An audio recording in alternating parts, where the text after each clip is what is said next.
إن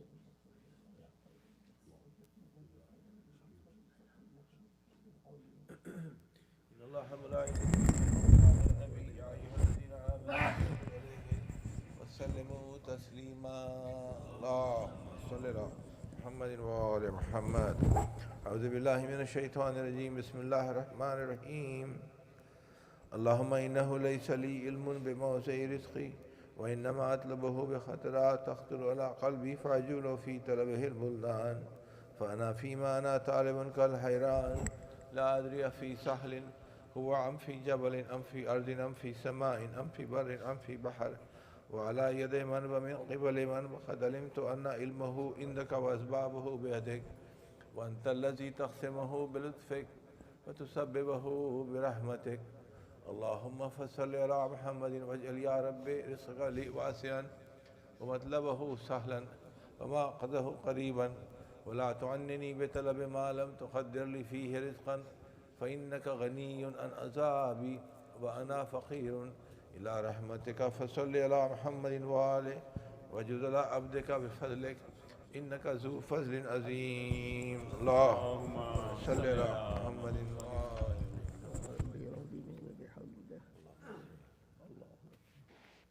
سبحان ربي العظيم وبحمده اللهم صل على محمد وآل محمد. سبحان ربي العظيم وبحمده رب صل على محمد وآل محمد. بسم الله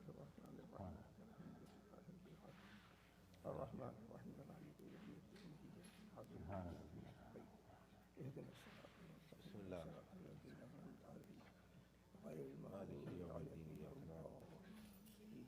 بسم الله صراط الرحمن المستقيم الرحيم قل هو الله أحد غير الله الصمد المغضوب لم يلد ولم يكن له كفوا أحد.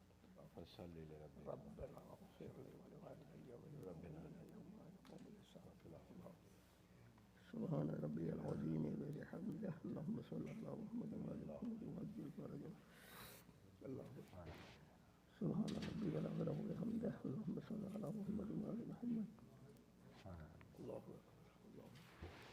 الله سبحان ربي العظيم وبحمده رب صل على محمد وآل محمد وعجل فرجه.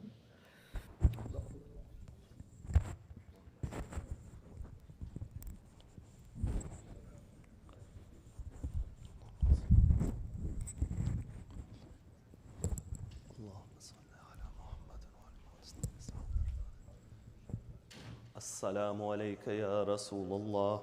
السلام عليك يا أمير المؤمنين.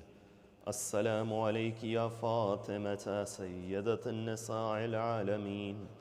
السلام عليك يا حسن بن علي المجتبى ناصح العمين. السلام على الحسين وعلى علي بن الحسين وعلى أولاد الحسين وعلى أصحاب الحسين. السلام عليكم يا تسة المعصومين من ذرية الحسين. السلام عليكم ورحمة الله وبركاته. السلام عليك يا غريب الغرباء. السلام عليك يا معين الضعفاء والفقراء. السلام عليكم ورحمة الله وبركاته. السلام عليك يا مولاي يا صاحب الزمان. السلام عليك يا شريك القرآن. عجل الله تعالى فرجه وسهل الله تعالى مخرجه. السلام عليكم ورحمة الله وبركاته.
اور محمد وال محمد صلوات صلی اللہ محمد. اعوذ باللہ من الشیطان الرجیم. بسم اللہ الرحمن الرحیم. روی عن فاطمة الزہرا علیہ السلام بنت رسول اللہ صلی اللہ علیہ وآلہ انہا قالت دخل علی برسول اللہ فی بعض الایام فقال السلام علیک یا فاطمة فقلت علیک السلام قال انی اجد فی بدنی ضعفا فقلت له اعوذک باللہ یا ابتاه من الضعف فقال یا فاطمة ائتنی بالکساء الیمانی فغطینی به فاتیته بالکساء الیمانی فغطیته به وصرت انظر الیہ واذا وجهه یتلألأ كأنه البدر في ليلة تمامه وكماله. صلوات اللهم صل على محمد وعلى محمد. فما كان إلا ساعة وإذا بولد الحسن قد أقبل وقال السلام عليك يا أماه فقلت عليك السلام يا قرة عيني وثمرة فؤادي وقال يا أماه إني أشم عندك رائحة طيبة كأنها رائحة جد رسول الله فقلت نعم إن جدك تحت الكساء فأقبل الحسن نحو الكساء وقال السلام عليك يا جدا ويا رسول الله أتأذن لي أن أدخل معك تحت الكساء فقال وعليك السلام يا ولدي ويا صاحب حوضي قد أذنت لك فدخل معه تحت الكساء. اللهم صل على محمد وعلى محمد. فما كان إلا ساعة وإذا بولد الحسين قد أقبل وقال السلام عليك يا أماه فقلت عليك السلام يا ولدي ويا قرة عيني وثمرة فؤادي فقال لي يا أماه إني أشم عندك رائحة طيبة كأنها رائحة جدي رسول الله صلى الله عليه وآله فقلت نعم إن جدك وأخاك تحت الكساء فدنا الحسين نحو الكساء فقال السلام عليك يا جدا والسلام عليك من اختاره الله أتأذن لي أن أدخل معكما تحت الكساء وقال عليك السلام يا ولدي ويا شافع أمتي قد أذنت لك فدخل معهما تحت الكساء. اللهم صل على محمد وعلى محمد وعجل فرجهم.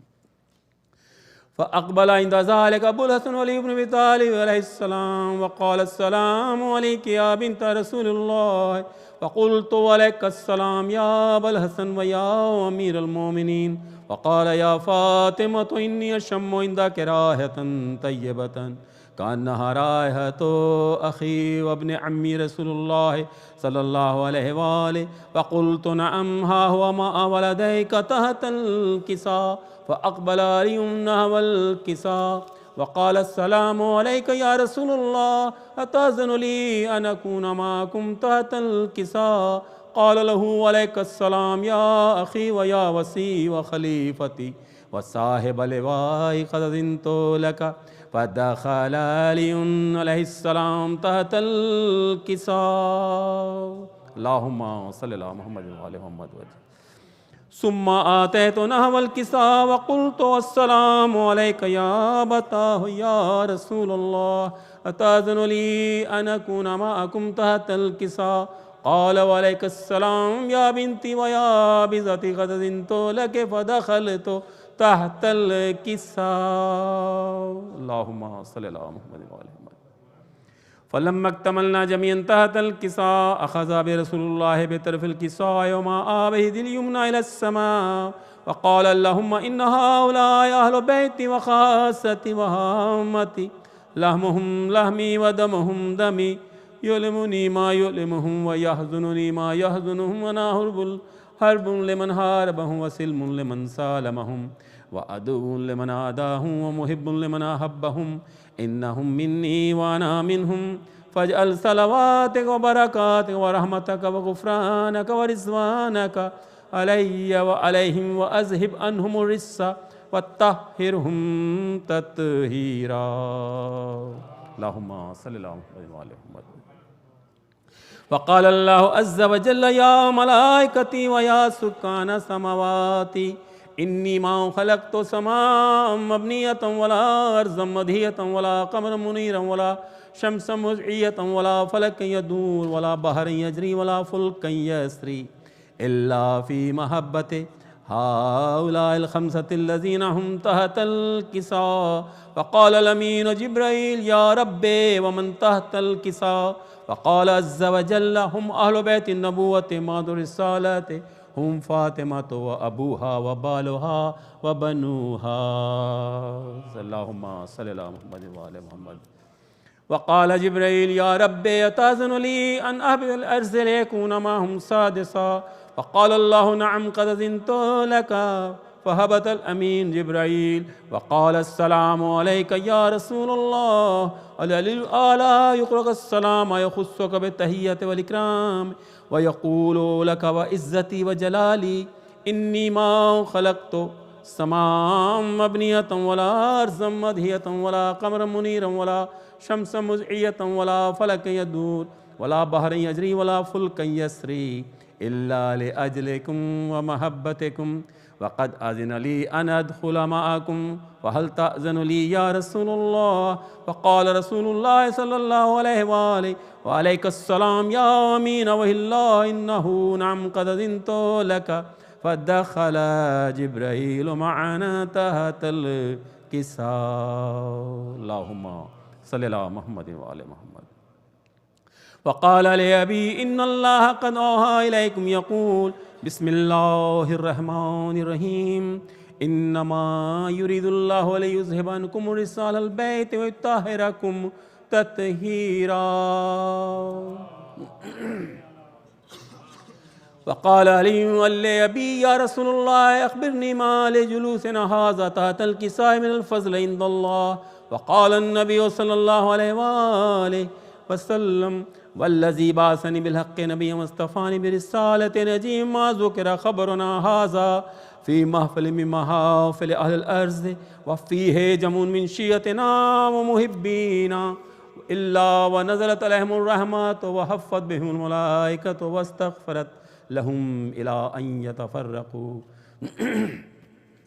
وقال علي عليه السلام إذا والله فزنا وفاز شيعتنا ورب الكعبة وقال أبي رسول الله صلى الله عليه وآله يا علي والذي بعثني بالحق نبيا واصطفاني برسالة نجي ما ذكر خبرنا هذا في محفل من محافل أهل الأرض وفيه جمع من شيعتنا محبين وفيهم مهموم إلا وفرج الله همه إلهي آمين ولا مغموم إلا وكشف الله غمه إلهي آمين ولا طالب حاجة إلا وقضى الله حاجة إلهي آمين وقال علي عليه السلام إذا والله فزنا وسعدنا وكذلك شيعتنا فازوا وسعدوا في الدنيا والآخرة ورب الكعبة اللهم صل على محمد وعلى محمد وجه بسم الله الرحمن الرحيم إن الله ملائكته يصلون على النبي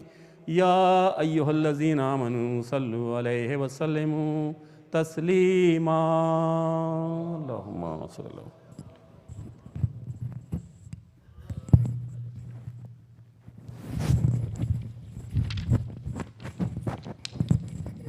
صلوات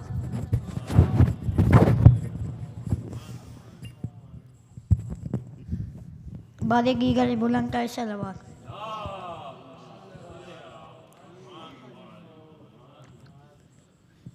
پتھر حقا کے لاش سے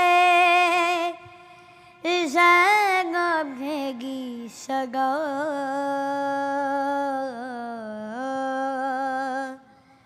کیا تم میرے حسین ہو پتھر حقا کے لاش سے زینب بھیگی سگا کیا تم میرے حسین ہو کیسے پڑے ہیں جسم کے ٹکڑے جھگا جھگا حسین ہو پتھر ہٹا کے لاش سے زینب گی سگا کیا تم میرے حسین ہو ہائے میرے غریب کا کیا حال کر گیا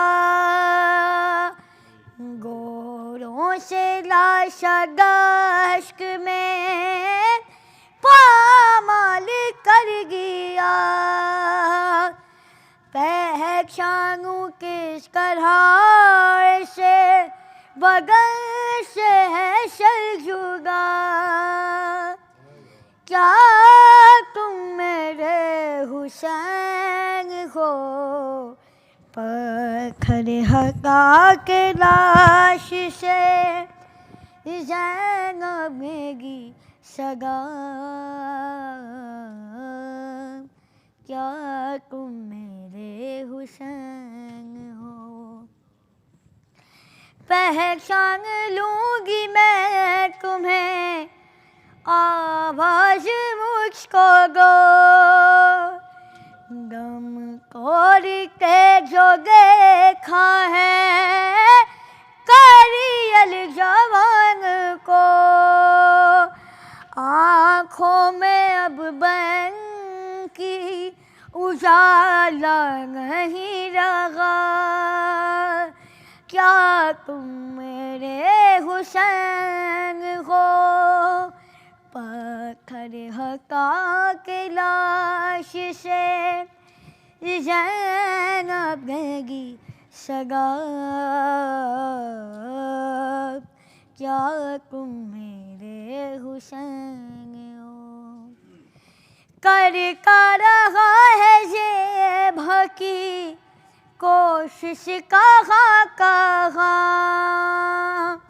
خنجر کی ہے کٹی ہوئی گردن پہ بھی نشان کاٹا ہے کس طرح سے سکندر نے یہ گلا ہے کیا تم میرے حسین ہو پتھر ہٹا کے لاش سے آہستہ سے جواب دو ہے ساتھ اس کی ماں کیا اب تمہارے پاس ہے معصوم بے زبان ننھا سا لاشا کس کا یہ سینے پہ رکھا کیا تم میرے حسین ہو پتھر ہٹا کے لاش سے زینب گی سگا کیا تم میرے حسین ہو کیا تم میرے حسین ہو صلوات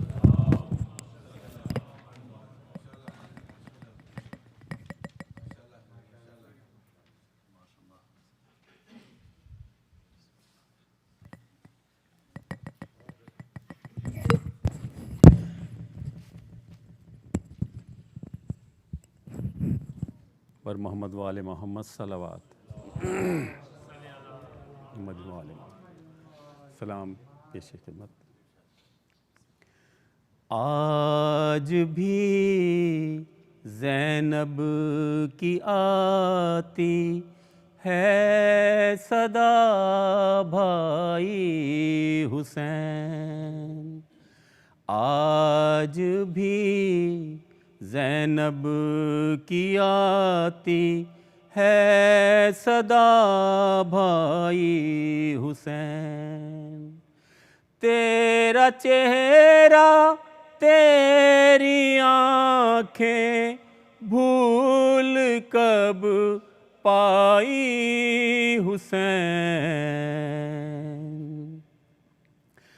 چلتے ناقے سے گرایا خود کو جلتی ریت پر، چلتے ناقے سے گرایا خود کو جلتی ریت پر، ارے گھٹنیوں کے بل میں تیری لاش تک آئی حسین، بس میں گھبرائی تھی خنجر تجھ پہ چلتا دیکھ کر، بس میں گھبرائی تھی خنجر تجھ پہ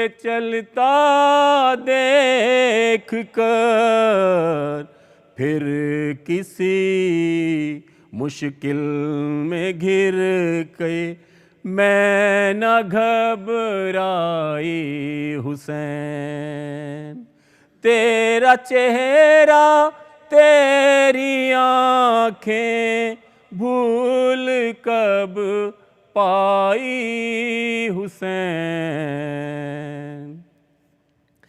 کون تھا جو مرنے والوں میں نہیں تھا خوبرو، کون تھا جو مرنے والوں میں نہیں تھا خوبرو، بھولنے بیٹھی تو کس کس کی نہ یاد آئی حسین، بہہ رہے تھے آنکھ سے آنسو تیری رخصت کے وقت، بہہ رہے تھے آنکھ سے آنسو تیری رخصت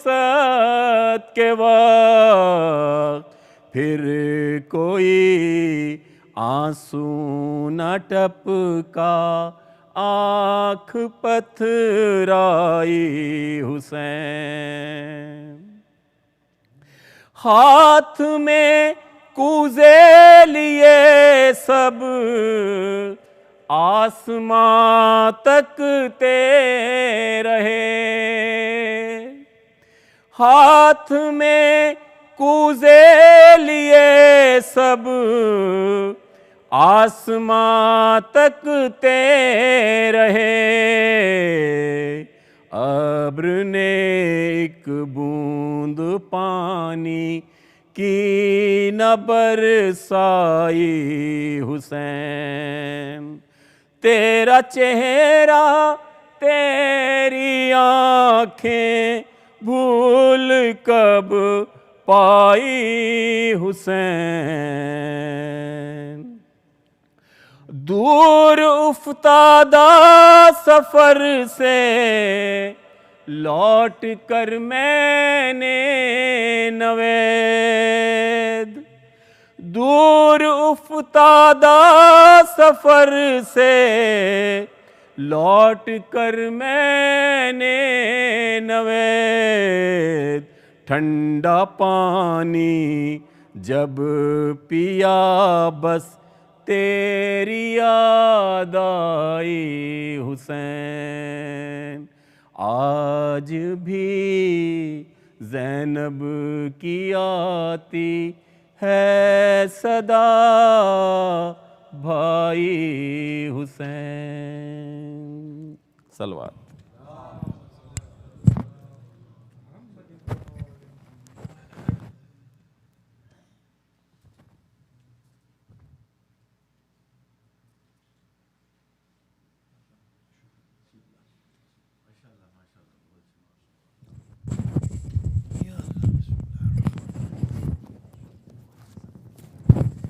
صلوات بھیجیں۔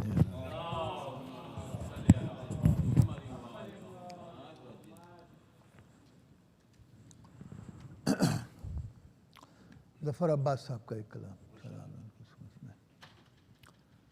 شہ والا کا فرش غم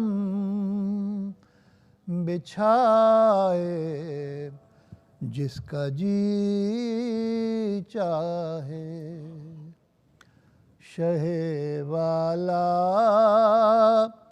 کا فرش غم بچھائے جس کا جی چاہے اور یہ مجلس ہے علی والوں کی آئے اور جس کا جی چاہے اور علی کا بغض لے جائے گا انسان کو جہنم میں علی کا بغض لے جائے گا انسان کو جہنم میں خود اپنے کو جہنم سے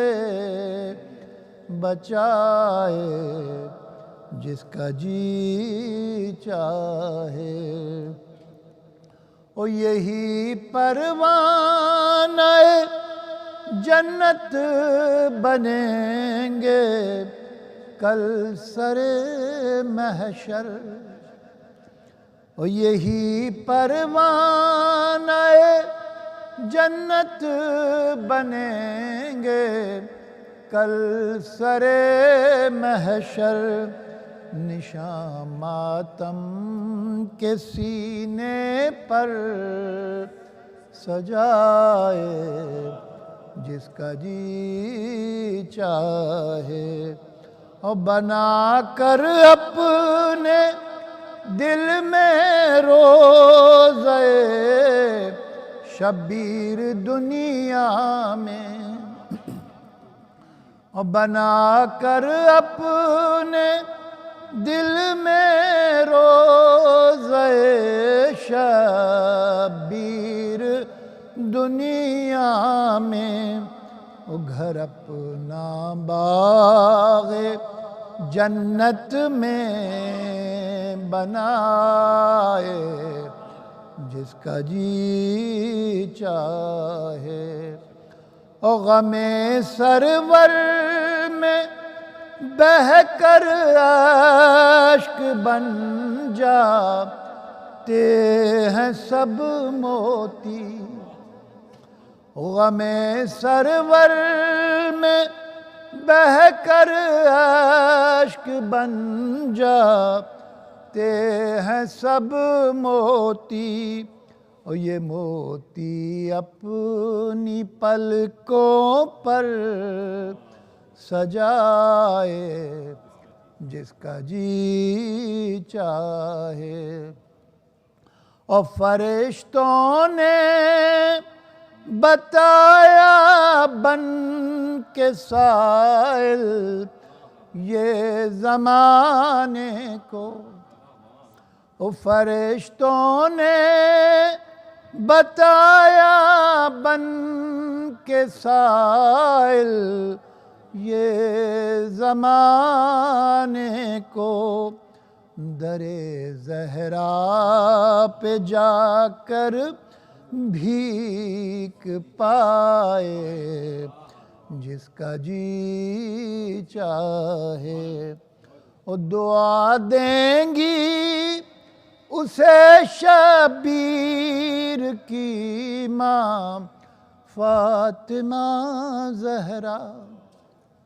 دعا دیں گی اسے شبیر کی ماں فاطمہ زہرا غم شبیر سینے سے لگائے جس کا جی چاہے اور ان اشکوں کا مقدر ہے ظفر وہ مال زہرا کا، ان اشکوں کا مقدر ہے ظفر وہ مال زہرا کا، غم شبیر میں آنسو بہائے جس کا جی چاہے، شہ والا کا فرش غم بچھائے جس کا جی چاہے۔ صلوات دے صلی اللہ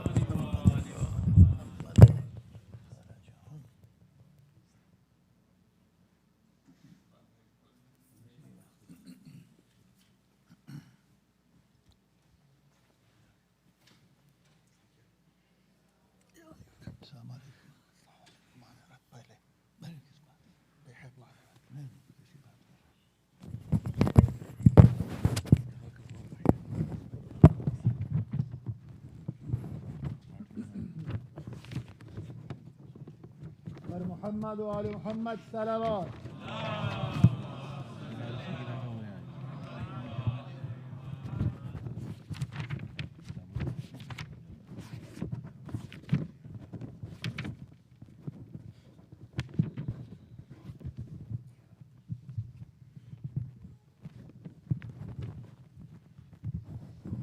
برائے خوشنودی امام زمانہ بلندتر صلوات۔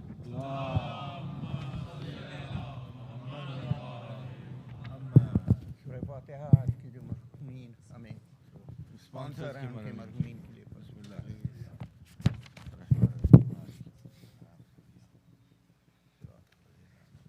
اور سادی تو پڑھوں گا کیونکہ جو ہے یہ بہت ہی جو ہے وہ ہے کٹھن مرثیہ۔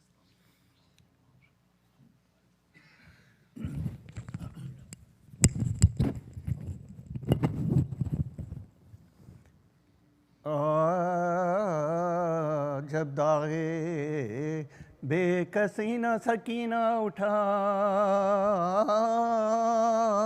سکی، اور درد دل نہ خوف کے مارے سنا سکی، کھائے تماچے شمر کے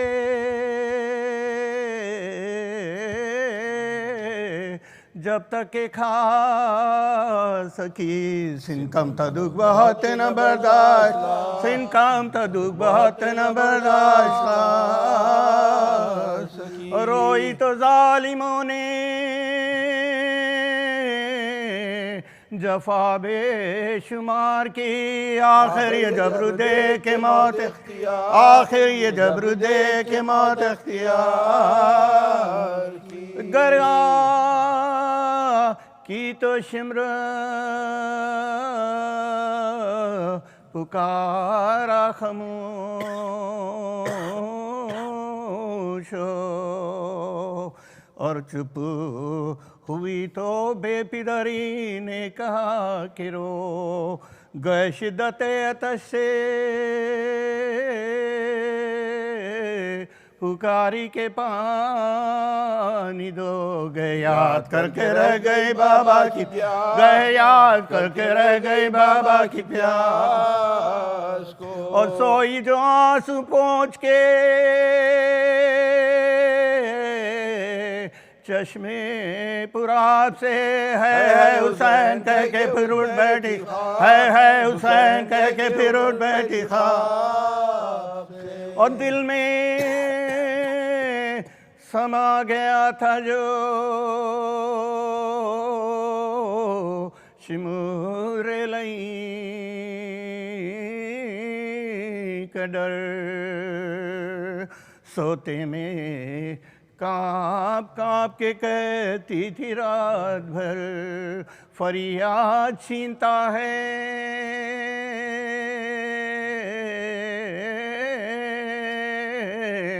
گوہر شمر بند گوہر، آتا ہے ابن ساتھ چھپی جا کے میں، آتا ہے ابن ساتھ چھپوں جا کے میں، او زینب پھوپھی سنبھالو کلیجہ دھڑکتا ہے سجاد بھائی دیکھے خولی سجاد بھائی دیکھے خولی گھرا اور جب پیاس لگتی روکے چچا کو پکارتی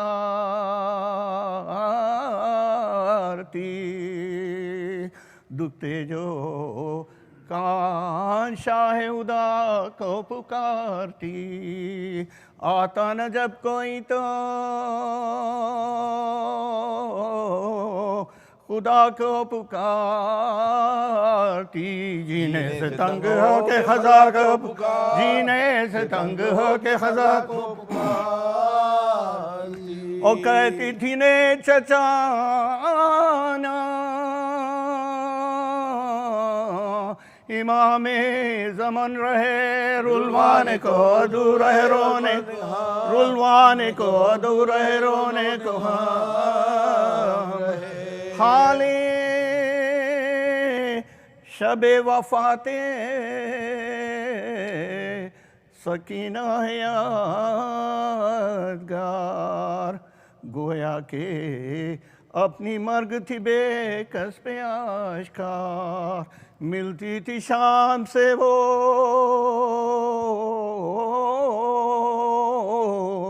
گلے سب کے بار بار ماں کی بلائیں لیتی تھی وہ ماں کی ماں کی بلائیں لیتی تھی وہ ماں کی غم گسار اور تسلیم کو پھوپھی کی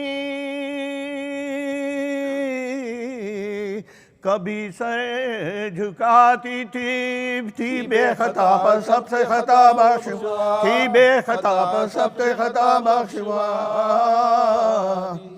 اور زندان سے کہتی تھی یہ کبھی وہ اسیر غم ہو جائے گا کل ایک تیرا مہمان کم میت کسی کی ننھی سی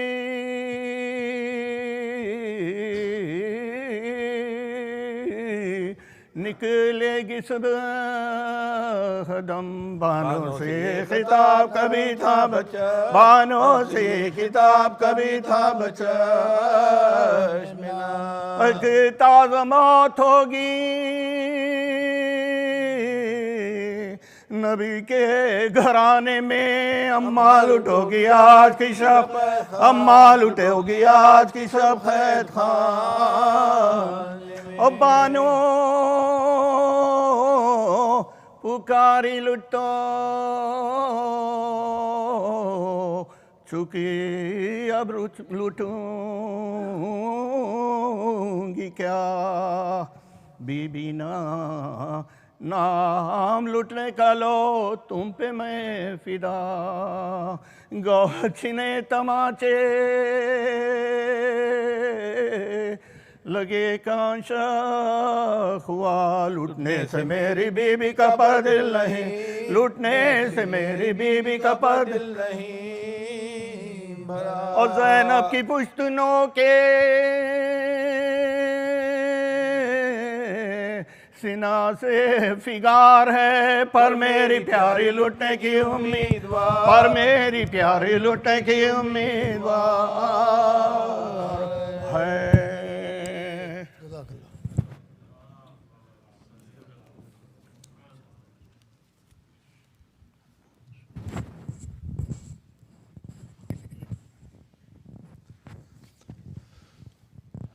بارے دیگر صلوات اللہم صلی اللہ علیہ. The sponsors of tonight's programs are Mr. and Mrs. Naeem Kazmi and their children and the family.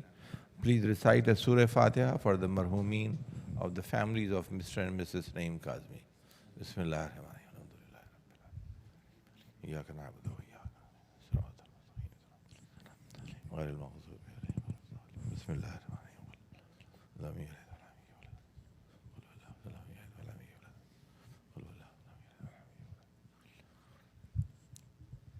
Salawat. Sallallahu Muhammadin wa ali Muhammad. Tomorrow at 11 a.m. here at Baitul Qayem is the Majlis Tarheem for Marhuma Saulat Fatima Rizvi. She is the niece of Wizarat Bhai. So please be here tomorrow at 11 o'clock, inshallah. The Majlis will start on time and it should be done by Zuhr, which is at 1 p.m. And then we'll have Zuhr and Salat, inshallah. Maulana Rizwan will be here to recite the Majlis tomorrow for Marhuma Saulat Fatima. And then tomorrow evening will be the third Majlis of this series of Majalis by Sayyid Bilal. That's tomorrow Sunday. And then Monday evening will be the fourth Majlis, inshallah. Tuesday evening and Wednesday evening, these 2 evenings we have Urdu Majlis. But Wednesday morning is the Amal of Arba'in, Ziyarat of Arba'in, and of course there will be a Majlis by Sayyid Bilal. The 11th Imam's Hadith, I'm sure you all know very well, that there are 5 signs of a mu'min, and one of them is doing the Ziyarat Arba'in. So I know fully well that it's a weekday, but I request you all to please either take a half a day off or a full day off, but do come here at 10 a.m. to do the Amal Ziyarat, followed by the Majlis, inshallah, and then Niyaz will be served after that. So with a loud salawat, let's welcome Sayyid Bilal to the members. Salawat. Allahumma salli ala Muhammadin wa ali Muhammad.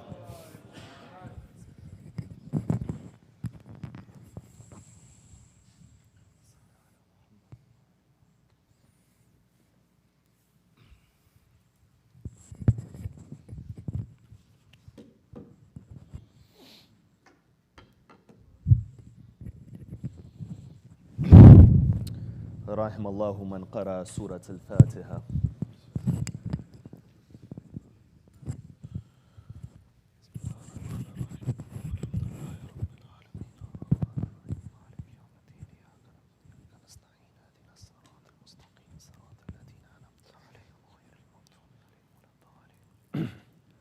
أعوذ بالله من الشيطان الرجيم. بسم الله الرحمن الرحيم. الحمد لله رب العالمين والحمد لله الذي هدانا لهذا وما كنا لنهتدي لولا أن هدانا الله والصلاة والسلام على إمام القبلتين ونبي الحرمين وأفضل الثقلين وجد الحسن والحسين الذي سمي في السماء بأحمد وفي الأرض بأبي القاسم محمد وعلى أهل بيته الطيبين الطاهرين المعصومين الصادقين المنتخبين المظلومين والذين ذهب الله عنهم الرجس وطهرهم تطهيرا. اللهم صل وسلم وزد وبارك على صاحب الدعوة النبوية والصولة الحيدرية والإسمة الفاطمية والحلم الحسنية والشجاعة الحسينية والعبادة السجادية والمآثر الباقرية والآثار الجعفرية والعلوم الكادمية والحجج الردوية والجود التقوية والنقاوة النقوية والهيبة العسكرية والغيبة الإلهية. اللهم عجل فرجه وسهل مخرجه. أما بعد، فقد قال الإمام موسى ابن جعفر الكاظم إلى أولاده: هذا أخوكم علي بن موسى عالم آل محمد فاسألوه عن أديانكم واحفظوا ما يقول لكم، فإني سمعت أبي جعفر بن محمد عليهم السلام غير مرة يقول لي: إن عالم آل محمد لفي صلبك وليتني أدركته، فإنه سمي أمير المؤمنين علي عليه السلام. صلوا على محمد وآل محمد. For the love of Ahlul Bayt alayhim as-salam, sallu ala Muhammad wa ali Muhammad. For the love of Fatima al-Zahra, a second salawat ala Muhammad wa ali Muhammad. To give our condolences to the Imam of our time on this night when we commemorate the martyrdom of his grandfather, Imam al-Ridha, a louder salawat ala Muhammad wa ali Muhammad. Imam Ali ibn Musa al-Ridha, born on the 11th of Dhul Qa'dah in the 148th year after Hijrah, or the 153rd year after Hijrah, based upon the narration. And he was martyred upon this day of the 17th of Safar in the 203rd year after Hijrah, which makes him either 50 or 55 at the age of his martyrdom, and it makes the period of his active imamat a period of 20 years. You find that there are many unique qualities of Imam Ali ibn Musa al-Ridha which make him stand out even in the house of Ahlul Bayt alayhim salam. The first of those unique qualities of the Imam is in relation to the ziyarah of Imam al-Ridha. Because many would be surprised to note that when you look at the narrations about the ziyarat of Imam al-Ridha, they emphasize the ziyarat of Imam al-Ridha in a way that not even the ziyarat of Imam al-Hussein is emphasized. Now, many individuals will ask that how is that possible? Because the ziyarat of Imam al-Hussein is a ramz and a sign of our faith. That the sign of a mu'min, as you heard the narration, goes through the ziyarah of Imam al-Hussein. But why is it that the ziyarah of Imam al-Ridha has been given such a unique position? You know, there's a tradition from Imam Muhammad al-Jawad, salawatullahi wa salamuhu alayhi, where the Imam, he says that when it comes to the other A'imma alayhim salam, yazuruhum khassatan wa amma. That when it comes to the other A'imma, the exclusive group, the Shia and others, they do their ziyarah. But when we read the ziyarah of Imam al-Ridha, we say, "O Imam, ya Sayyidi, la yazuruka illa al-khawas min al-Shia." That you are that Imam, that only the select and the chosen group from the Shia, they do your ziyarah. What this means is that when you look at the other A'imma, you find that there were many other groups and sects amongst the Shia that would go towards their ziyarah. That when you go to the ziyarah of Amir al-Mu'mineen, you don't have to be a 12er, Itna Ashari to do the ziyarah of Imam Ali. There are Zaydis, for example, who believe in the legitimate imamat of the Imam. There were other groups who believed in the legitimate imamat of the Imam. But when it comes to Imam al-Ridha, the one who does the ziyarat of the 8th of Ali Muhammad is the one who reaches the 12th of Ali Muhammad. In other words, there were many different sects amongst the Shia that would stop at the previous Imams. For example, the Waqifiyah, they stopped at Imam Musa al-Kadhim. They said Imam al-Kadhim went into Ghaiba. But anyone who reached the 8th of Ali Muhammad reaches the 12th of Ali Muhammad. So you find this is one level when it comes to the ziyarah of the Imam. The second level, which makes the ziyarah of the Imam emphasized in such a manner, is that this is that Imam that in the hadith you find his title Ghareebul Ghuraba. The word Ghareeb in the Arabic language is different from Urdu and Farsi. The word Ghareeb in Arabic means the one who is alone. And this title Ghareebul Ghuraba is a mubaligha and is an expression which emphasizes that this Imam was the most alone. And he was the most alone in the sense, number one, that he had to migrate from Medina.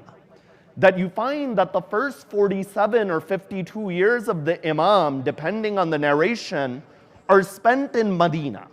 But the final 3 years of the Imam are spent in Khurasan.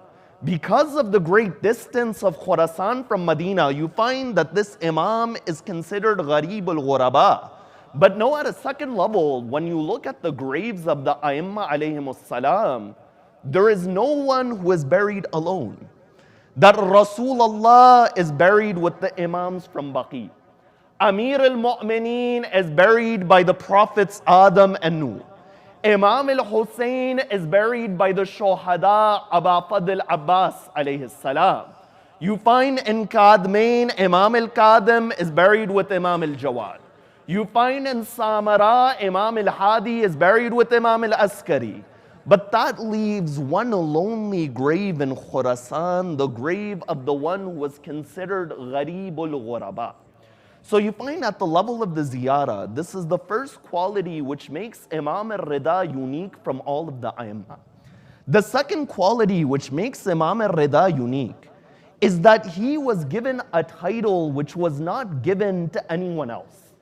And this title was found when Imam al-Qadim was addressing his children within his wasiyah. And when he was given his wasiyah towards his children, he says, Hada akhukum Ali ibn Musa, that this is your brother Ali ibn Musa, Alimu Ali Muhammadin. He is the alim of Ali Muhammad. Fas'aluhu an adyanikum, that whenever you have any questions pertaining to your religion towards your deen, then go and ask him those questions. But when you go to him, don't just ask him your questions, wahfadu ma yaqulu lakum. But whatever he says to you, either write it down or memorize it. Because the word hifd in the Arabic language carries the sense of hifz in memory, and it carries the sense in preservation and writing as well. Then the Imam says, فَإِنِّي سَمِعْتُ أَبِي جَعْفَرْ ibn Muhammad غَيْرَ مَرَّةٍ يَقُولُ لِي. The reason you should do this is because I heard my father, Imam Ja'far as-Sadiq, salawatullahi wa salamu alayhi. I heard my father, غَيْرَ مَرَّةٍ, that more than once, multiple times he would say to me that inna alima ali Muhammadin lafi sulbik, that the alim of Ali Muhammad is within your sulb and within your loins. And he is that one, walaytani adraktuhu, how I wish I was alive so I would be able to see him. فَإِنَّهُ سَمِيعُ أَمِيرِ الْمُؤْمِنِينَ Ali alayhi salam, and he will have the same name as the name of Ali ibn Abi Talib alayhi salam. Based upon this introduction, what I want to do tonight is I want to examine the biography of Imam Ali al-Ridha at a more critical level beyond the outward facts. And the way we'll do it is, number one, we'll examine who the mother of the Imam was. Number two, we'll examine that what do the hadith say about the attributes of this Imam. From the third level, we'll examine in what ways did he migrate from Medina to Khurasan. From the fourth level, we'll examine that what were his debates in the court of Ma'mun. And from the fifth level, we'll examine that what role does poetry serve in the school of Ahlul Bayt, and in what ways did Imam al-Ridha encourage the shu'ara and the poets within his lifetime. But now when it comes to the biography of the Imam, you find that the father of the Imam is known to everyone. But the question over here that arises is that who was the mother of Imam Ali ibn Musa al-Ridha? You see, there are many narrations which give different names about the mother of the Imam. Shaykh al-Mufid in Kitab al-Irshad would say that his name is Najma. A hadith in Biharul Anwar says that her name is Arwa. But you find that there is another hadith which is found in Al-Kafi, it is found in Bihar, it is found in Kashf al-Ghumma, in various sources. It says that her name was Tuqtam. And now that there are two sets of narrations which explain who the mother of the Imam was. One set of narrations say that she was the servant of Hamida or Humayda, the mother of Imam as-Sadiq. And you find that these narrations say that the Imam was gifted to her by Hamida Khatun. And she said to the Imam, Ma ra'aytu jariyatan afdala minha ibadatan wa khulkan. She says that I have not seen a servant that is more greater in ibadat and character than this girl, so marry her. This is one narration. Another narration says is that there was a caravan which was brought from Maghrib and Morocco. And when it was brought, Imam al-Qadim, he goes with one of his companions and he says that I want to purchase a slave girl from you. They bring out 9 of these slave women. Imam al-Qadim says, no, the one that I want is not over here. So they say there is one slave girl, but she is ill. Imam al-Qadim says that whatever you ask for, I will give for her. The man, the moment he hears this, that this individual is willing to give whatever price, he says that I will not sell her to you. So Imam al-Qadim, he leaves. The next day, he sends his companion. He says that emphasize that we will give whatever price. So eventually, the companion, when he goes, he agrees to a price for that slave girl. When they agree to that price, the person who was selling her says that, who was that man who was with you? He says, what do you mean? He replies by saying that I had heard the women of the Christians of Morocco say that this lady should only be married to the best of God's creation. And he replies by saying that this is the grandson of Rasulullah. You see, many of the wives of the A'immah, they were what is known in Islamic law as Walad. Walad is a specific type of servant that, you know, when in a normal nikah, there is something in that contract which is called ijab, and there's something in that contract which is called qubul and acceptance. That in a normal nikah, the woman will propose the conditions, and the man is the one who accepts the conditions. But you find when it comes to an walad, there are certain qualities that she has. For example, as long as the son, the child of the walad is alive, she cannot be sold. At the second level, when her husband dies, because it is still a nikah, when her husband dies, you find that she becomes freed, and in this manner, there are many qualities. You find that the mother of Imam al-Ridha was in this quality known as walad. You see, the Imams of Ahlul Bayt, they emphasized that when it comes to the quality of a woman, the greatest quality is not race, but rather it is the taqwa of that individual. That's why the verse of the Quran says, Inna akramakum indallahi atqakum, that the most honorable in the eyes of Allah are the most pious. And when it comes to the mothers of the A'immah, you find that if we had no other line except the line in Ziyaratul Waritha, when we say about Imam al-Hussein, Ashhadu annaka kunta nuran fil aslab al-shamikha wal arham al-mutahara lam tunajjiska al-jahiliyatu bi anjasiha. That, O Imam al-Hussein, you were a nur and a light in the most splendid of loins. And you were only in those wombs and those arham which were mutahhar and purified. Those arham and wombs that ignorance never defiled them and ignorance never made them dirty. So you find what this line from the ziyarah, it shows that each of these mother of the A'immah have a great status in the eyes of Allah, and in that way you find that it applies to the mother of Imam al-Ridha. The second level of the discussion, after we've examined who the mother of the Imam was, the question is that what titles does the Imam have within our narrations? The first title that the Imam has, which I quoted towards you, is that he was considered the alim of Ali Muhammad. Now over here, the question comes up that when we have personalities like Imam Ali alayhi salam, and we have an Imam who is called Al-Baqir because he would yabqarul ilma baqra, that he would split the knowledge in the way that a seed is split.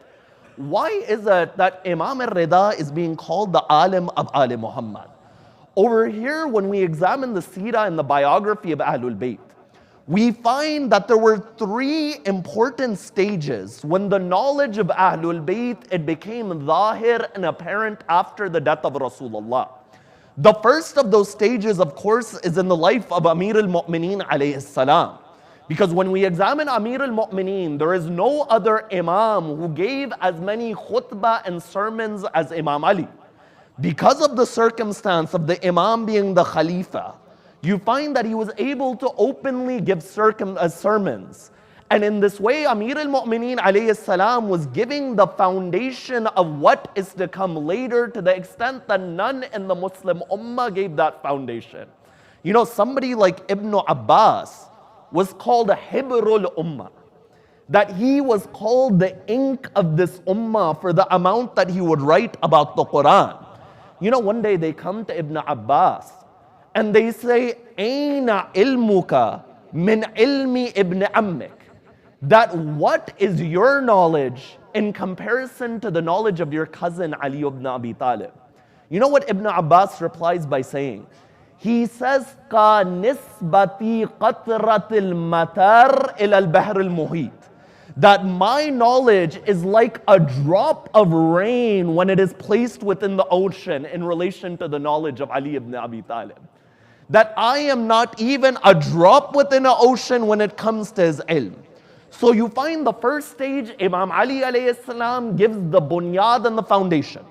At the second level, you find that Imam al-Sadiq and Imam al-Baqir alayhim salam, they establish the school of Ahlul Bayt as a madrasa and a school.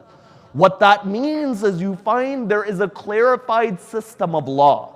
There is a clarified set of aqaid and tenets, and you find this comes from the 5th and the 6th Imam. But the third stage, where the knowledge of Ahlul Bayt was made apparent, is the time of Imam al-Ridha. Because this is that time period when that knowledge was taken to the level of perfection. What I mean is that those hadith which were mubaham or unclear in the time of Imam al-Baqir and Imam al-Sadiq, Imam al-Ridha, because of the circumstances of discussing with other schools of thought, you find that after the time of Imam al-Ridha, there was no more doubt which was left about the knowledge of Ahlul Bayt. That's why it's stated that just in the court of Ma'mun, Imam al-Ridha answered more than 20,000 questions in the court of Ma'mun. You see, why does the Imam, he go towards Ma'mun? As I said, Imam al-Ridha only lived his final 3 years in Khurasan. The first 47 or 52 years, depending on the narration we take, are spent in Medina. When the Imam was ordered after the death of Harun al-Rashid to go towards Medina, from Medina towards Khurasan, you find that there was a companion by the name of al-Muhabil al-Sijistani who sees Imam al-Ridha. And al-Muhabil al-Sijistani, when he sees the Imam, he notices that Imam al-Ridha walks to the grave of Rasulullah and he walks to his home.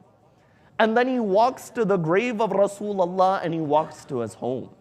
Eventually, al-Muhabil, he says to the Imam that, oh my master, Sayyidi, why is it that you walk to the grave of your grandfather and return? Ma'mun has invited you to Khurasan. This is something which is an honor for you. You find Imam al-Ridha says, oh Muhabil, in reality, this is my exile from Medina.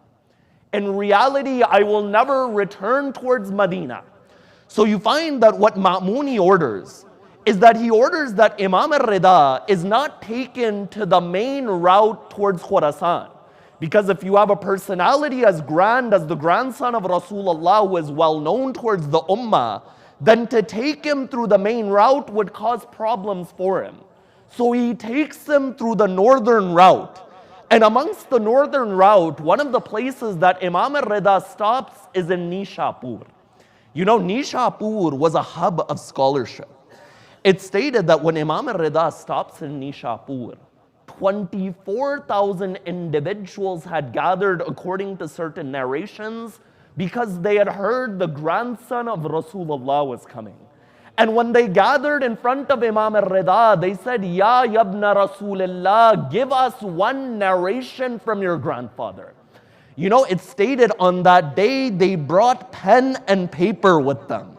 You know, Imam al-Ridha, when he hears that, he says to them, that I heard my father Musa al-Kadhim narrate from his father Ja'far al-Sadiq, narrate from his father Muhammad al-Baqir, narrate from his father Zainul Abidin, narrate from his father Hussein, narrate from his brother Hassan, narrate from his father Ali bin Abi Talib, who narrates from Rasulullah, that Jibreel came down upon me, and Jibreel narrates from Allah. And what does Jibreel narrate from Allah? La ilaha illallah hisni, faman dakhala hisni amina min adabi. That La ilaha illallah is my fortress. And the one who enters my fortress is safe from my adab and my punishment. You know, at that moment, they began to think that La ilaha illallah, that's it, that is enough. Imam al-Ridha, then he says, وَلَكِنْ بِشَرْطِهَا وَشُرُوطِهَا وَأَنَا مِنْ شُرُوطِهَا. But this La ilaha illallah has conditions. And I am one of the conditions of La ilaha illallah. In other words, La ilaha illallah in the truest sense means to submit to Allah. And one of the commands to submit to is the command of imamat. You know, on that day, all of those individuals, when they gathered, many of them brought pen and paper with them. And the question is that out of all of the narrations, why is it that Imam al-Ridha gives this narration? That why is it that he does not give any other narration? You know, many ulama, they said that this is the grandson of Rasulullah. Rasulullah is the one who was denied pen and paper on his deathbed. Over here, Imam al-Ridha was showing the ummah that I will tell you what Rasulullah wanted to tell you. In the way that he says, I, Ali, am the condition of La ilaha illallah. On that day, Rasulullah wanted to establish the imamah in the wilayah of Ali ibn Abi Talib. So you find in this way, Imam al-Ridha is taken to Khurasan. Now when the Imam is in Khurasan, you find one thing to note about the Abbasids is that the Abbasids would model themselves after the ancient Persian kingdoms known as the Sassanids. You know, Banu Umayyah, they would model themselves after the Romans and the Byzantines. That's why you find that there were many Christians who were the advisors to Yazid and Muawiyah. One of those famous individuals is Sir John of Damascus Sarjun. So you find that in that manner, they would model themselves after the Byzantines. But the Abbasids, they noticed that if we want to consolidate our power, we need to pay attention to the Persians within the Muslim Ummah. Because the Umayyads, they ignored the Persian population and it came back to bite them. So what would the Abbasids do? The Abbasids would bring back ancient Persian symbolism into their court. That they would have the carpets of the kings of ancient Persia. And they would have different artifacts from the kings of ancient Persia. But one of the things that they would do is that the ancient Persians had an idea which was based in Zoroastrianism.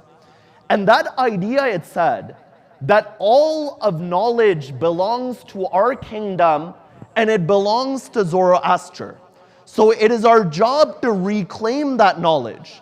And because of this influence, you find that Ma'mun would sanction different groups and different individuals with varying ideas to come to his courtyard. And he would sanction that various texts from Greek, from Roman are translated into Arabic. And the people who would translate these texts were actually Christians who spoke Syriac. And Syriac was a language which was similar to Arabic, and in that manner they would carry out that translation movement. But the reason they would do it is because of this cultural idea. Now when Imam al-Ridha is within the court of Ma'mun, Imam al-Ridha wanted to distance himself from the culture of that courtroom. At the first level, how would he do that? It was the personality of royal individuals that they would have others do their tasks for them. Imam al-Ridha, on the other hand, when he was the heir apparent, even at that time, he would carry out his own tasks and he would go to the public bath as well. You know, the kings of that time, they had private areas where they would shower and cleanse themselves. Everyone else, they would go to a public bath and there would be a private area in that public bath. As Imam al-Ridha is within the public bath, it's stated that one day an individual, he comes and he says, "Oh man, wash my back." Imam al-Ridha begins to wash the back of that individual. Other individuals, when they notice this is happening, they say, oh man, do you just know who you asked to wash you at this moment? This is the grandson of Rasulullah, the heir apparent of Ma'mun. That man naturally begins to panic at that moment. Imam al-Ridha replies by saying, oh man, it is an act of ibadat to serve the creation of Allah. You see, one of the titles of Imam al-Ridha, which we find in the hadith, is Imam al-Ra'uf. The Imam who is kind, the leader of kindness. You know, it's stated one day that an individual comes to Medina. And when he comes to Medina, he says that I was in need, I was in debt. So I went to the house of Ali ibn Musa al-Ridha. And Ali ibn Musa al-Ridha wasn't within his home. When he was coming, I noticed that the fuqara of Medina were surrounding him. He enters into his house. When he enters into his house, without me asking him, he says, oh man, here are 48 dinar. I said that my debt was 28 dinar. This man gave me 48 dinar. He says, as I was looking through the coins that he gave me, on the final coin was inscribed that 28 was for your debt, 20 is a gift from us, Ali Muhammad. So you find this is Imam al-Ridha. And you know, there's also a famous story which is narrated by Shaykh al-Bahai. Shaykh al-Bahai is buried in the shrine of Imam al-Ridha. And he was a scholar that was known for being a polymath. A polymath is an individual who is an expert in many different fields. And one of the fields that Shaykh al-Bahai was an expert is, one of them was ulum al-ghariba, which is the occult sciences, and the other was architecture. So he was commissioned to redesign the shrine of Imam al-Ridha, a particular portion. And as he was redesigning that door, at one of the doors, he recited a particular amal, a particular line of devotion that no one who had an impure lineage could go through that door. Shaykh al-Bahai says that when I carried this out, that night I saw Imam Ali ibn Musa al-Ridha within my dream. And Imam al-Ridha said to me, who told you to recite this at my doorstep? I said, oh Imam, I only wanted the mu'mineen to come to you. Imam al-Ridha says, we are from that household that we do not expose anyone, that we do not expose the faults of anyone.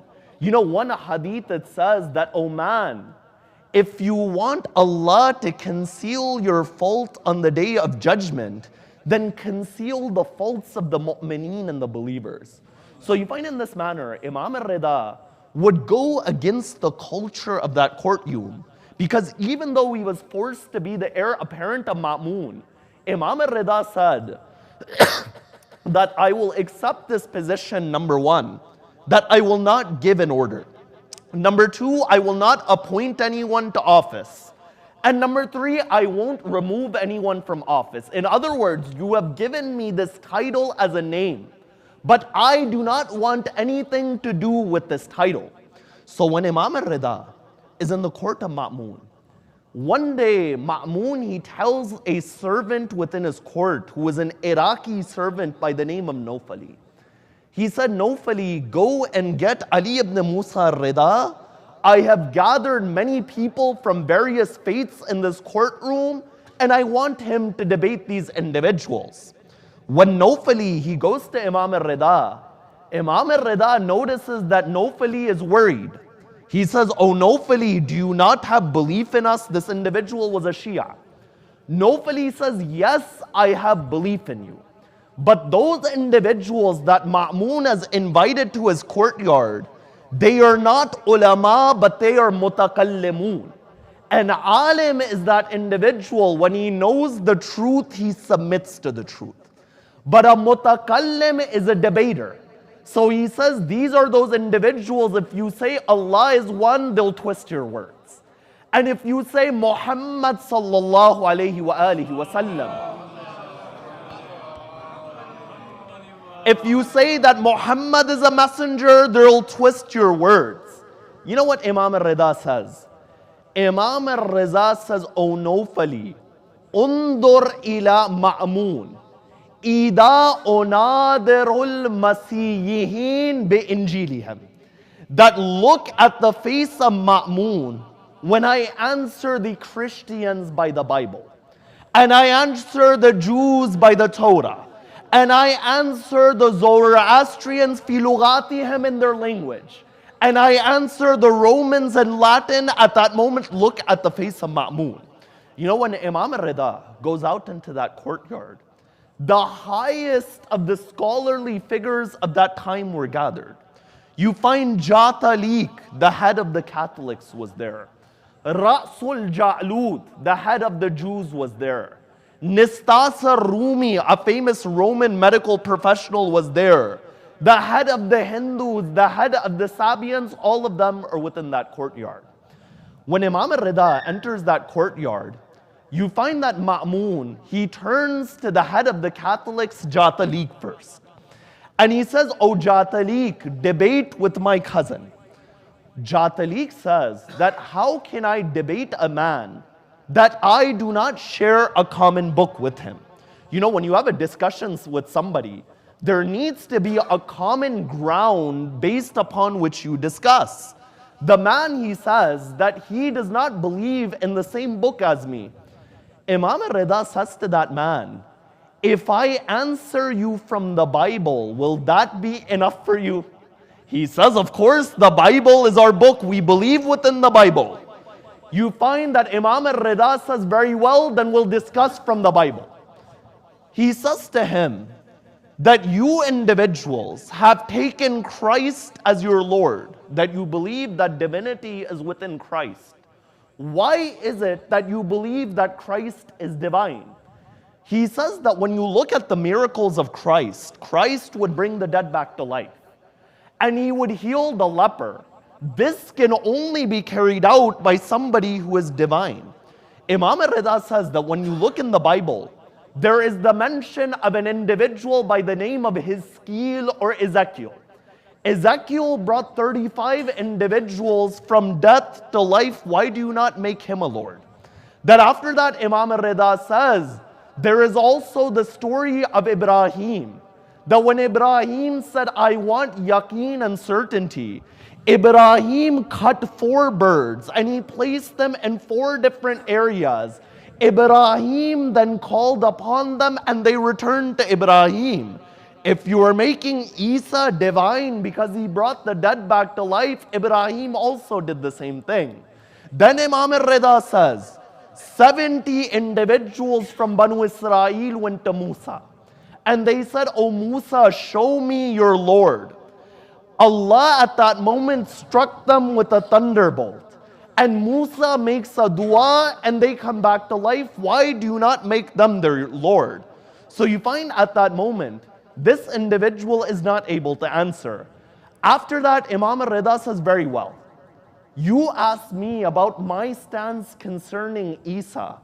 My stance is that he was a prophet of God. And he had revelation come upon him. But there were 2 shortcomings in Isa. He says, what do you mean? That you are a Muslim, you are saying that there are shortcomings in your prophet? Imam al-Ridha says, Isa was shortcomings in fasting and prayer. That he didn't pray and fast as much as he should pray and fast. At that point, the Christian, in anger, he says that how dare you say that our Lord Isa did not pray and fast as much. Imam al-Ridha says that if he is your Lord, then whom was he praying for and whom was he fasting for? You see, the Imams of Ahlul Bayt, oftentimes they would give rational arguments. They did not just say, we are the hujjat of Allah, we are the proof of Allah, that is enough. No, they would give rational arguments towards those who were speaking. You know, I remember after the Battle of Siffin, it was very well known that Rasulullah had a hadith about Ammar ibn Yasir. And Rasulullah said, Ammar, wayha Ammarin, that my sorrow is for Ammar.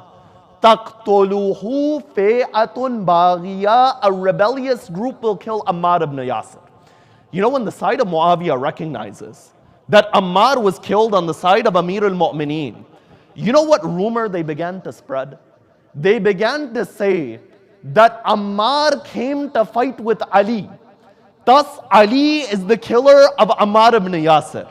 You know, when this rumor was going on, Amir al-Mu'mineen didn't say that I am the companion of Rasulullah and I am the Hujjat of Allah, I am the Wasi of Rasulullah. But Amir al-Mu'mineen gave a rational argument because it was the way of Ahlul Bayt to answer with rationale at many different incidents. You know what Amir al-Mu'mineen, he said? He said that if I am the killer of Ammar, because Ammar was fighting on my side, then Rasulullah was the killer of Hamza. Because Hamza came to fight with Rasulullah on the day of Uhud. So in that manner you find that the Imams of Ahlul Bayt gave rational arguments. Over here Imam al-Ridha says that if you consider Isa to be a deity, then why did he himself engage in worship? After that you find Jatalik has no answer. Imam al-Ridha then turns to Ra'sul Jalut. And he says to Ra'sul Jalut that, O Ra'sul Jalut, head of the Jews, why do you not believe in the prophets that came after Musa?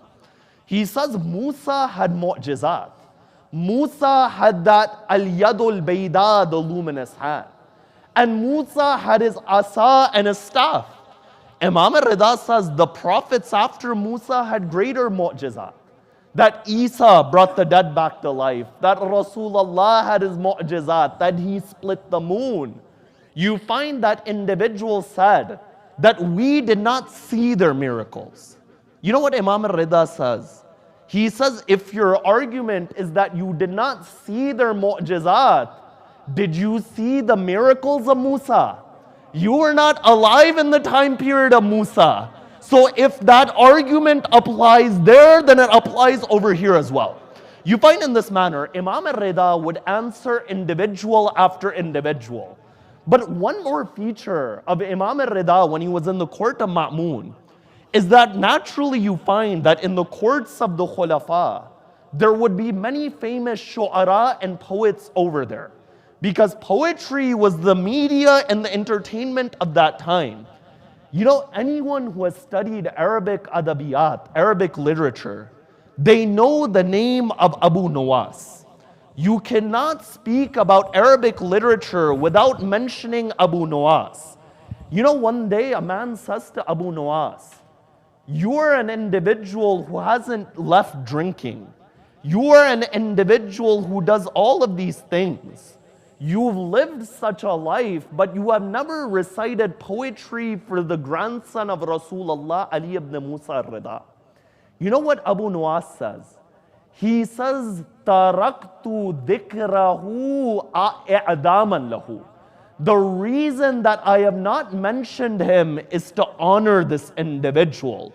وَلَيْسَ قَدْرُ مِثْلِي أَنْ أَقُولَ فِمِثْلِهِ. Because an individual like me is not able to praise an individual like him. Then he says, if you want me to recite any poetry for him, I will recite for you this couplet.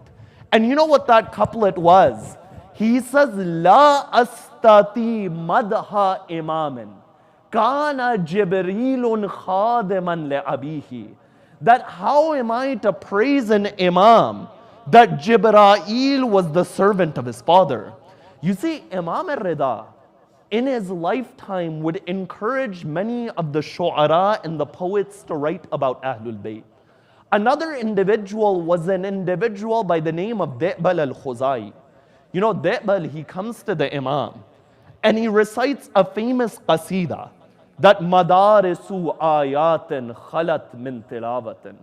وَمَنْزِلُ وَحْيٍ مُكْفِرُ الْأَرَسَاتِ دِيَارُ عَلِيٍّ وَحَمْزَةَ وَجَعْفَرٍ وَالسَّجَّادِ دِلْتَفَنَاتِ. You know what he says? He says those houses where the verses of the Quran would come down. And those homes where wahi and revelation would come. The homes of Ali and Ja'far and Hamza and Imam al-Sajjad, those homes are empty today. Then he would say, Ya Fatimu, Fatimu qumi wandubi, nujuma samawatin bi ardi falati. That, O Fatima, come and cry over the stars that have fallen on the desert. And he would say, وَقُبُورٌ بِكُوفَانٍ وَأُخْرَى بِتَيْبَةٍ وَأُخْرَى بِفَخٍ نَالَهَا الصَّلَوَاتِ. He says there is a grave in Kufa and a grave in Baghdad, and this is that household whose graves have been scattered. You know what Imam al-Ridha says? He says, O Di'bal, أقول لك بيت شعرا يكون بها تمام قصيدتك. That, O Di'bal, I am giving you lines of poetry that will finish your qasida. You know what he says?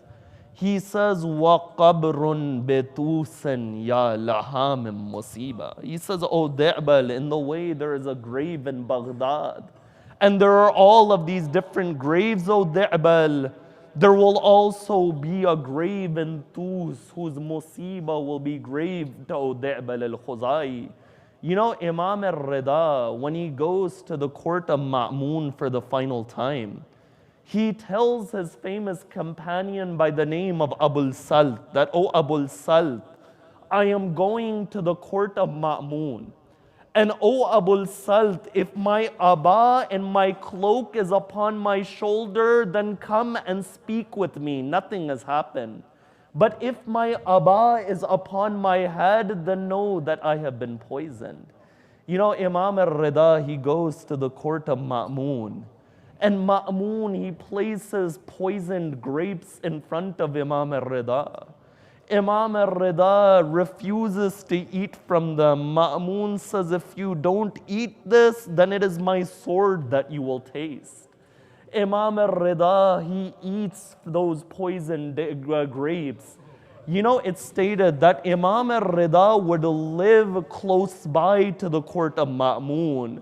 But as Imam al-Ridha was walking to his home 70 times, he would sit on the ground because of the pain from that poison. You know, as Imam al-Ridha is upon his deathbed, he says to his companions, O my ashab, remove the roof from my house and remove this mattress from under me. They say, Oh Imam, you are ill, you are in pain, you should be in comfort. Imam al-Ridha says, I want to remember the one who was alone in Karbala, the one who laid on the khak of Karbala. That is the one that I want to remember. You know, it's stated by way of mu'jizah. Imam al-Jawad goes to Khurasan. He buries his father. But I say, remember the one whose body laid in the plains of Karbala. That when Imam Zainul Abidin went to bury his father, he noticed that all of the bodies were scattered there. And the tribe of Banu Asad, they would come, they would say, oh man, how do we bury the bodies? Imam Zainul Abidin would say that make one grave for the companions. You know, as they're burying the companions, Banu Asad, a man comes to Imam Zainul Abidin and he says, oh man, there is a body by the Furat.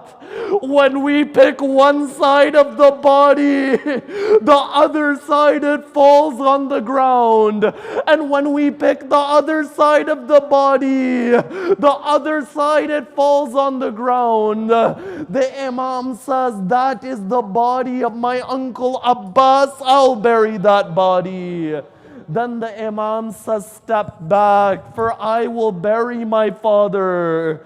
He places a cloth on the ground. He collects the pieces of his father. He begins to bury the body of Imam al-Hussein. And as he's burying the body of Imam al-Hussein, he hears a voice from the cut body of the Imam. You know what that voice it said? It said, Tifli, Tifli, that where is my infant? Imam Zainul Abidin says, oh Banu Asad, where is that 6-month infant? They bury Asghar on the chest of Imam al-Hussein. But there was one more burial that broke the heart of Imam Zainul Abidin. And that wasn't the burial in Karbala, but that was that burial in that court in Sham.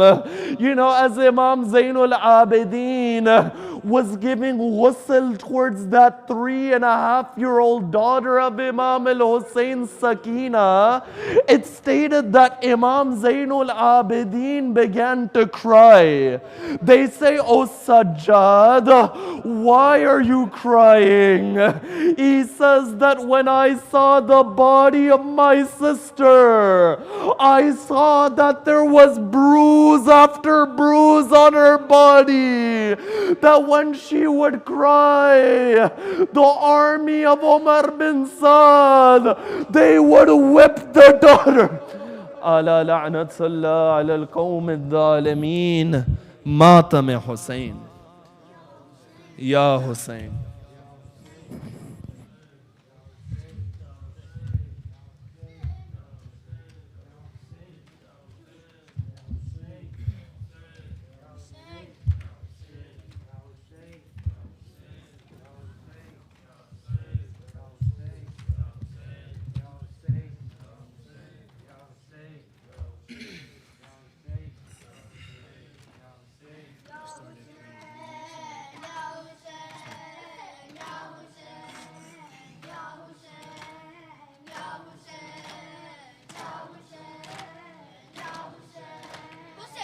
गरीब का फिला सालात खून रोता रहा गरीब का फिला सालात खून रोता रहा गरीब का फिला सालात खून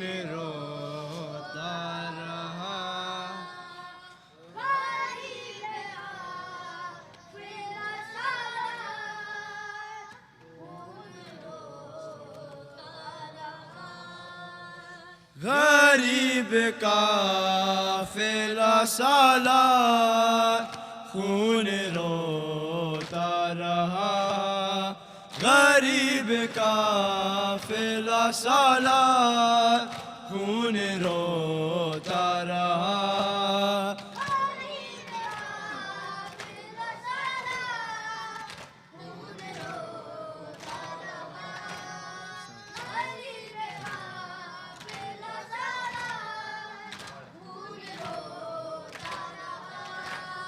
सफर में आबिद बीमार सफर में आबिद बीमार खून रोता रहा गरीब का फिला सालात खून रोता रहा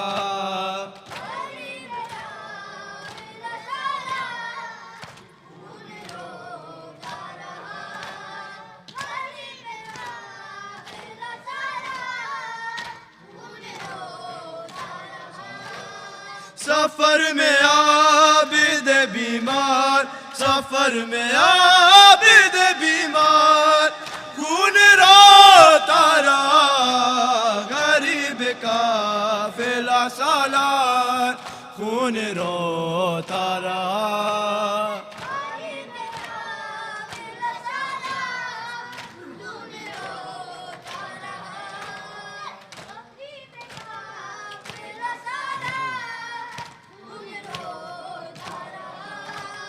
ہجوم عام تپترتے کھولتا پانی ہجوم عام تپترتے کھولتا پانی جو پہنچا شام کے بازار جو پہنچا شام کے بازار خون روتا رہا غریب کا فیلا سالار خون روتا رہا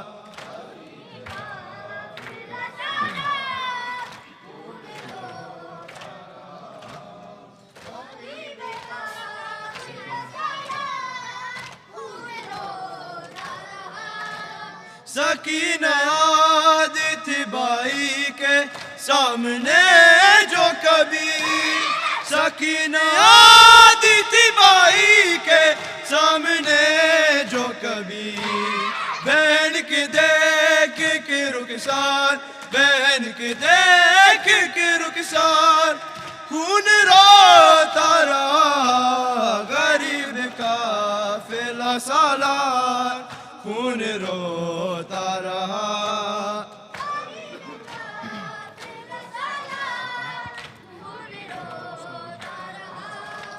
ستم کیا کسی ظالم نے جب سکینہ پر ستم کیا کسی ظالم نے جب سکینہ پر تو کر کے یاد علمدار تو کر کے یاد علمدار خون روتا رہا غریب کا فیلا سالار خون روتا رہا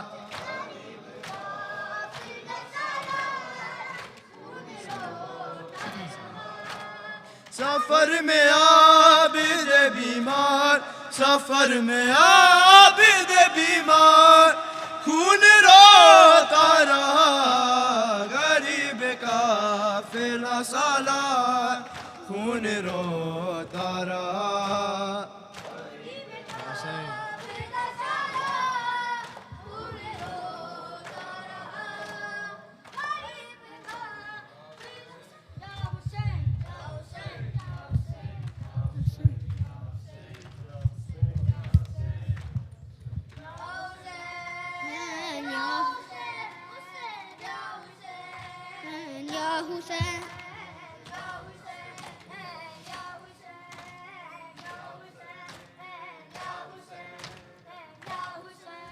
گر پڑا گھوڑے سے جبران میں شہ کر وہ بلا واہ حسینہ واہ حسینہ واہ حسینہ واہ حسینہ گر پڑا گھوڑے سے جبران میں شہ کر وہ بلا سارے عالم میں قیامت تھا ایک شور بپا درد میں ڈوبی ہوئی آئی یہ کہ ماں کی صدا ہائے مظلوم حسین میرا مظلوم حسین ہائے مظلوم حسین میرا مظلوم حسین ہائے مظلوم حسین عصر عاشور میرا لال بڑا پیاسا ہے ہائے مظلوم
تنہائی کا عالم کے کوئی پاس نہیں، ہائے قاسم نہیں، اکبر نہیں، عباس نہیں، یا لیا میرا لال بڑا تنہا ہے، ہائے مظلوم حسین میرا مظلوم حسین، ہائے مظلوم حسین، عصر عاشور میرا لال بڑا پیاسا ہے، ہائے مظلوم حسین میرا مظلوم حسین، میرا مظلوم حسین، ایک دن میں بھرے لشکر کا بھی غم دیکھا ہے،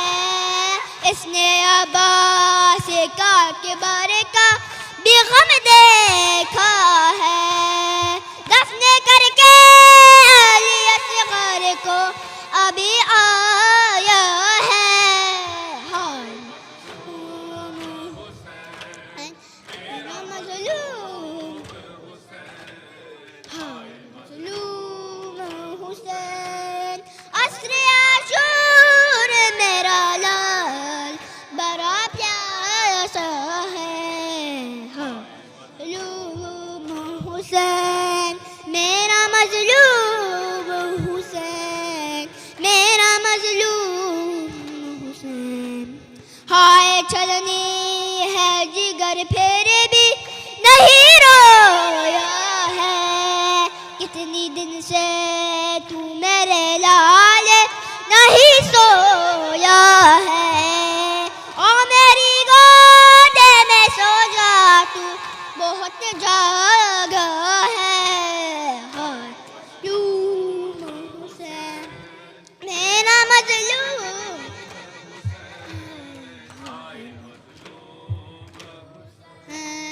عصر عاشور میرا لال بڑا پیاسا ہے، ہائے مظلوم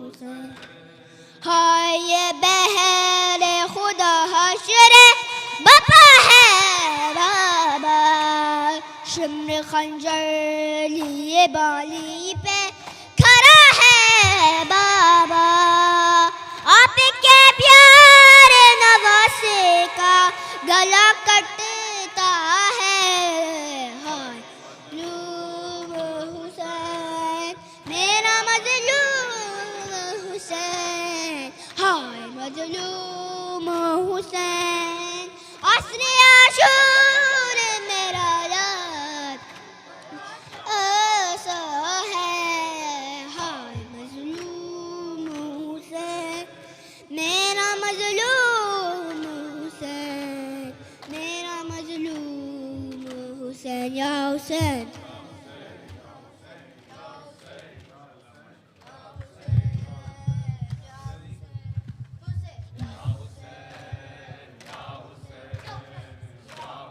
یا حسین یا حسین یا حسین یا حسین یا حسین یا حسین یا حسین یا حیا علی خیر الامر، حیا علی خیر الامر، حیا علی خیر الامر، یا حسین یا حسین یا حسین، زندان سکینہ کو یاد آیا وہ سینہ، زندان سکینہ کو یاد آیا وہ سینہ، زندان سکینہ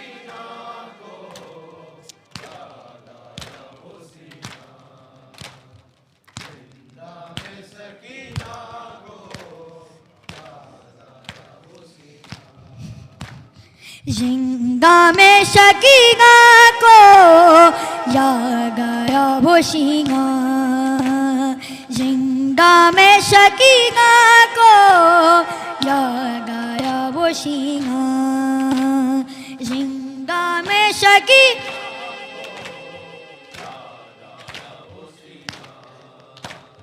زندہ میں شکینہ کو ہر جس سینے پہ شوقی کی ہے ہر جس سینے پہ شوقی کی معصوم شکینہ زندہ میں شکینہ کو یاد آیا وہ سینہ زندہ میں شکینہ کو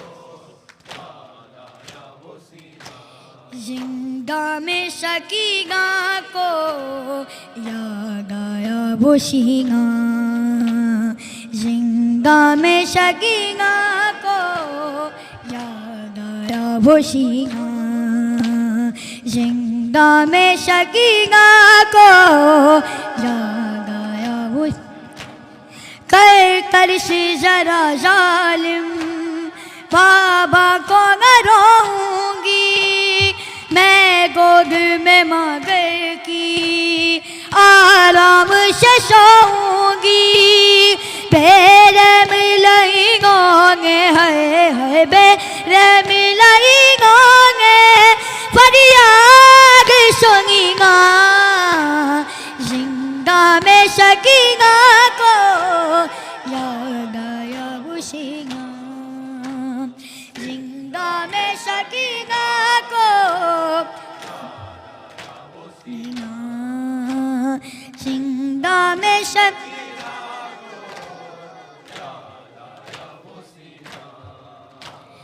ہر وقت چمکتا تھا قبر میں مدینے میں تعویذ کی مکر تھا شبیر کے سینے پہ گم ہو گیا وہ کیسے ہے گم ہو گیا وہ کیسے شگان گگی گا زندہ میں شکی کو یاد آیا وہ سینہ زندہ میں شکی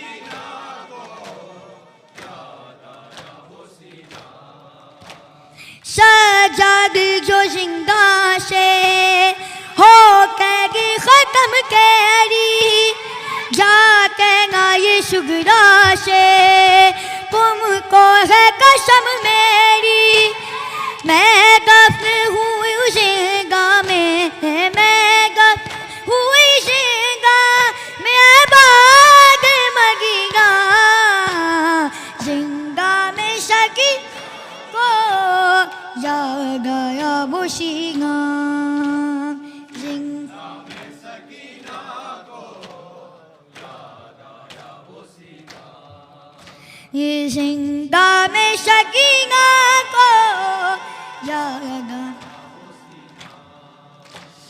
ہر وقت چمکتا تھا قبر میں مدینے میں تعویذ کی مکر تھا شبیر کے سینے میں گم ہو گیا وہ کیسے ہے گم ہو گیا وہ کیسے زندہ میں لگی گا زندہ میں شکی کو یاد آیا وہ سینہ زندہ میں شکینہ کو یاد آیا وہ سینہ یا حسین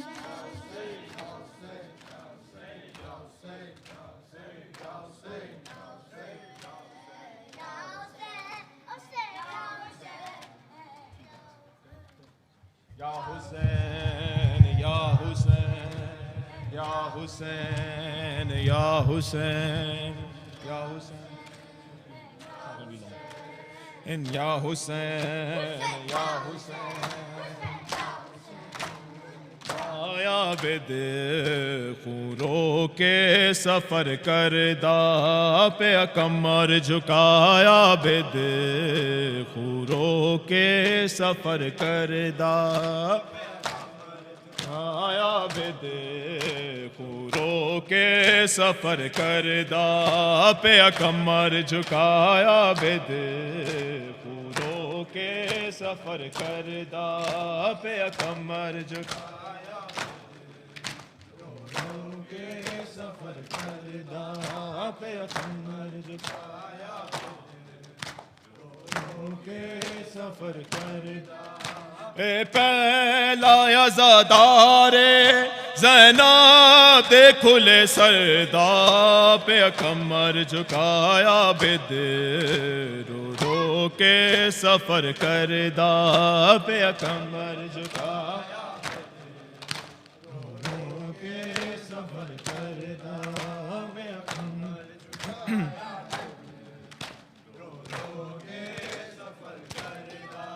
سجاد نو امت نے ہر جات رلایا اینو پھپھیاں دی پیشی نے اے روگ لگایا کہندا رہیا زندگی بھر ہائے شام تے ہائے پردہ پیغمبر جھکایا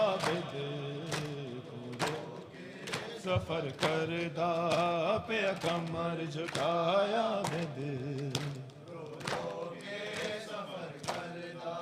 سجاد نو نہیں بھدنی اے شام دی اے نگری اے دے سامنے سر ننگے زینب یہ ٹر دی ایدہ توک نہیں بھاری اینو درد ہے چادر دا پیغمبر جھکایا بد رو کے سفر کردہ پیغمبر جھکایا رو رو کے سفر کردہ سجاد نو معصوما انج غش تو جگاں دی سی ملدا سی جدوں پانی زنجیراں تے پاندے سی ڈردی سی نہ مر جاوے غم خار 72 دا پیغمبر جھکایا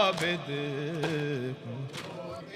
سفر کردہ پیغمبر جھکایا بد رو کے سفر کردہ لکھیا اے شریعت وچ نہ پتر نو پیو چاوے گئے لاش تے اکبر دی شارو کے فرمائے کیویں غازی اٹھاواں میں لاشا علی اکبر دا پیغمبر جھکایا بد کے سفر کردہ پیغمبر جھکایا بد پیغمبر جھکایا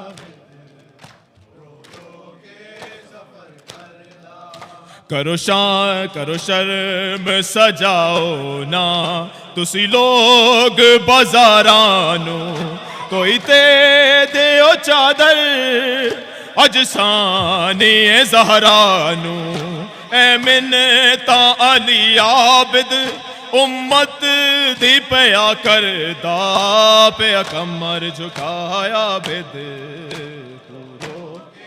سفر کرتا پیغمبر جھکایا بد جے چانا ہے مر کے بھی نہ موت حسن آوے کر شادی عزاداری تیری زندگی بقا پاوے رو چادر زینب نو جے خوف ہے محشر دا پیغمبر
السلام عليك يا أبا عبد الله الحسين بن علي.